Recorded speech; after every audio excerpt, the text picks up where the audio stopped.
Que la paz de Jesús esté contigo. Siguiendo con nuestra catequesis sobre las fiestas judías. En el video anterior, en el mismo canal, habíamos hablado sobre el Rosh Hashanah y el Yom Kippur. Vimos todo lo que tiene que ver con la celebración de estas festividades por los judíos hoy en día. Justamente hoy, al divisar las 3 primeras estrellas de la noche, termina la festividad del Yom Kippur, hoy 28 de septiembre del año 2020. Es por eso que hacemos esta catequesis, para que conozcamos más de lo que son las fiestas judías y a la vez entender lo que estaba ya escrito en el Antiguo Testamento, como habíamos dicho en el video anterior, y cómo se hace esto realidad en el Nuevo Testamento. Este paralelismo que dijimos entre el libro del Levítico, donde está la fiesta del Yom Kippur, de la gran expiación, y como habíamos dicho, el Levítico es un libro eminentemente litúrgico para el Antiguo Testamento, y su paralelo sería el libro de Hebreos en el Nuevo Testamento, que es un libro también litúrgico, así como el libro del Apocalipsis en el Nuevo Testamento. Nosotros estamos en el Nuevo Testamento, estamos en el Nuevo Pacto. Ya no pertenecemos al Antiguo Testamento, eso ya pasó. Pero no porque haya pasado le debemos despreciar, olvidarnos o no darle importancia, sino más bien nos sirve de base para lo que va a ser realidad en el Nuevo Testamento. Estábamos leyendo la carta a los Hebreos, la epístola a los Hebreos, donde nos habla de Jesús como nuevo, eterno, nuevo sumo sacerdote, nuevo y eterno sumo sacerdote. Jesús, que toma el lugar del sumo sacerdote, que en el Antiguo Testamento, recordemos, la función del sumo sacerdote era mediador entre Dios y los hombres, entre la santidad de Dios y el pecado de los hombres. Se interpone la función del sumo sacerdote como mediador.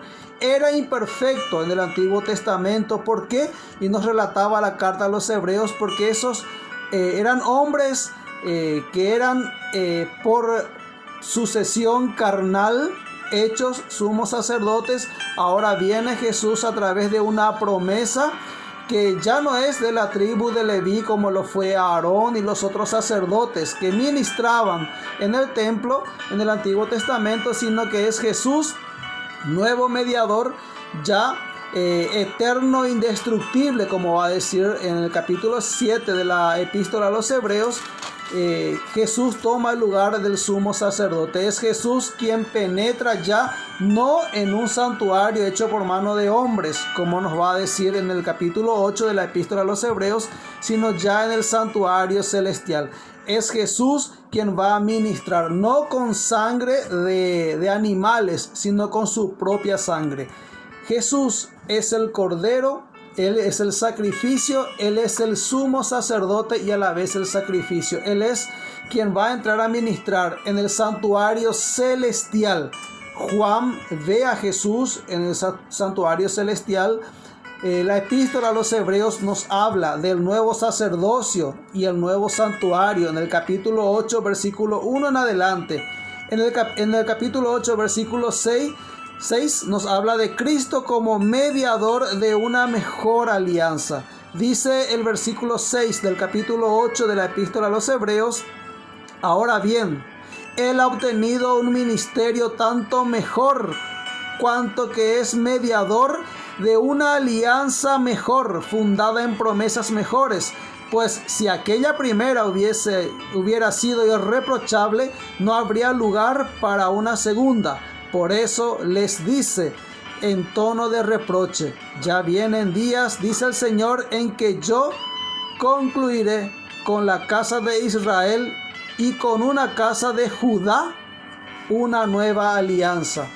En el capítulo 9 de la epístola a los Hebreos siempre nos habla de Cristo penetrando el santuario celestial. Cristo se hace presente ya no en un santuario hecho por mano de hombres, sino en la presencia de Dios misma. En el Antiguo Testamento habíamos leído en el Levítico capítulo 16, cuando hablaba del Yom Kippur, del día de la gran expiación, que Dios le había dicho a Moisés cuando instituye esta celebración del Yom Kippur, que Él se iba a hacer presente y sobre el arca de la alianza iba a bajar la presencia de Dios, la Shekinah, la presencia de Dios que iba a bajar en una manera visible Dios. Recordemos que en la época del rey Ocosías, Dios ya se va a enojar con Israel y la Shekinah de Dios, la presencia de Dios ya no va a estar en el arca de la alianza.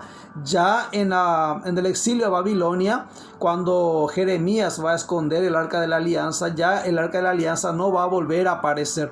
Va a ser vista después por Juan en el Apocalipsis, donde nos va a hablar que él ve nuevamente el arca de la alianza. ¿Dónde el arca de la alianza?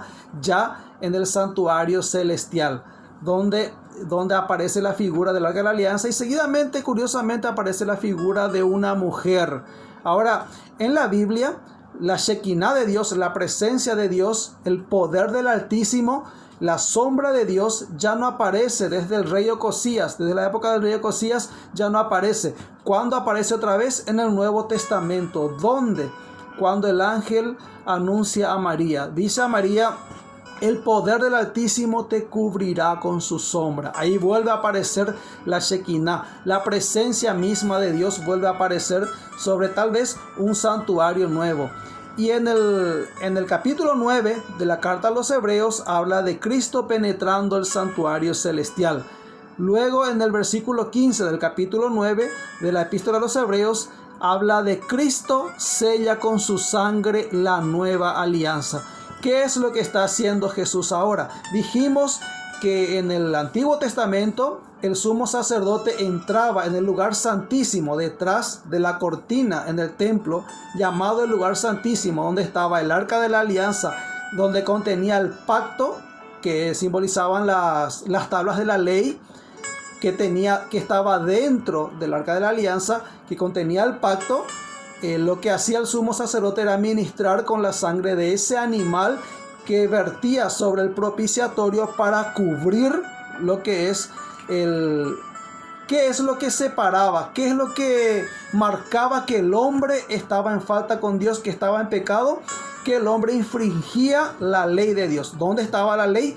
Contenido dentro del arca de la alianza. ¿Y qué es lo que hacía el sumo sacerdote? Esa sangre de ese cordero, donde fue descargado los pecados de Israel con el gesto del sumo sacerdote de la imposición de las manos, donde descargaba el pecado de todo Israel sobre ese animal que fue degollado después, con esa sangre que él ministraba con la sangre de ese cordero, y a la vez con el incenciario en el lugar santísimo, él vertía la sangre sobre el propiciatorio. ¿Qué es lo que hacía? Cubría toda el arca. ¿Dónde estaba la ley de Dios? Lo que marcaba que el hombre estaba en falta con Dios. La ley de Dios cubría la sangre de ese animal, y ese tiempo que estaba el sumo sacerdote detrás de la cortina del templo, desde que entraba hasta que salía, es lo que duraba el sacrificio. Ese tiempo de entrar y hasta volver a salir del arca, todo ese tiempo es lo que duraba el sacrificio. Ahora nos dice la epístola a los Hebreos que Cristo penetró el santuario celestial. Que penetró, pero ya no con sangre de animales. En el Antiguo Testamento el sumo sacerdote tenía que primero hacer sacrificios por sus propios pecados, luego por los de su casa y luego por todo Israel. Y luego penetraba al santuario de Dios, al lugar santísimo, con la sangre del cordero. Ahora Cristo Jesús, dice la epístola a los Hebreos, penetró el santuario celestial para ministrar ya no con sangre de animales, sino con su propia sangre. Y es ese cordero al que Juan va a ver en el Apocalipsis, cuando va a ver un cordero degollado pero de pie. El cordero está vivo, el cordero fue degollado, fue sacrificado. El cordero está en la presencia de Dios, ante la santidad de Dios. Y tu pecado, mi pecado, nuestro pecado, ¿qué es lo que se interpone para expiar nuestros pecados? La sangre de Cristo mismo. ¿Qué es lo que está haciendo Jesús ahora? Está ministrando en el santuario celestial. ¿Con sangre de quién? Con su propia sangre, la sangre del Cordero. Él es el sumo sacerdote. En el Antiguo Testamento estaba el sumo sacerdote, y a la vez en virtud y en función y con el sumo sacerdote, todos los otros sacerdotes también ministraban en turnos de 24, cientos de sacerdotes de la tribu de Leví. Hoy Jesús, sumo sacerdote, sigue ministrando con su sangre en el santuario celestial, y a la vez tenemos cientos de sacerdotes que día a día también ofrecen dones y sacrificios, como dice la epístola a los Hebreos, a Dios. Es que en la Iglesia Católica se une el sacrificio acá en la tierra con el sacrificio celestial que está haciendo Jesús, se une en la Santa Misa. Esa es la gran expiación. Nosotros, como dijimos en el Antiguo Testamento, la expiación, el sacrificio duraba desde que entraba el sumo sacerdote al lugar santísimo hasta que salía. Entonces, Jesús ha penetrado el santuario celestial. Jesús está en la presencia de su Padre. ¿Cómo qué? Como mediador, como nuestro único mediador. El mediador entre Dios y los hombres es Jesús, que está ministrando hoy con su sangre. Jesús no volvió a salir del lugar del santuario celestial. ¿Qué está haciendo Jesús entonces? Ministrando con su propia sangre. Nosotros podemos bien decir que estamos en un eterno día de la expiación. Estamos en el Yom Kippur. Estamos presenciando eso. ¿Qué hacían en el Antiguo Testamento todos los del pueblo de Israel? Mientras el sumo sacerdote ministraba, ¿qué hacía la gente? Hincado en la explanada del templo con el rostro en tierra, implorando ¿qué? Misericordia. ¿Qué es lo que el sumo sacerdote hace al entrar en el lugar santísimo? Implorar misericordia por el pueblo. ¿Qué es lo que está haciendo Jesús hoy por nosotros? Implorando misericordia. Ese es el sentido de la fiesta de la Divina Misericordia, el día de la expiación para nosotros los cristianos católicos. ¿Y por qué es importante la sangre? ¿Qué significa en la Biblia la sangre? La sangre en la Biblia significa la vida. Ahí estaba contenida la Biblia. En la Biblia, en la sangre estaba contenido la vida. También la sangre simboliza el perdón. También la sangre simboliza la reconciliación. También la sangre significa la expiación. También la sangre es signo de perdón. Y también la sangre es signo de victoria. Por eso hoy tenemos a un sumo y eterno sacerdote, que es para siempre, que es Jesús, que está ministrando y que un día tiene que salir. Y es por eso que San Pablo va a decir que al sonido de las trompetas es cuando el Señor va a salir de aquel lugar donde ahora está ministrando en el santuario celestial. Ante tu pecado, entre tu pecado, mi pecado, nuestros pecados y la santidad de Dios, hoy se impone Jesús con su sangre.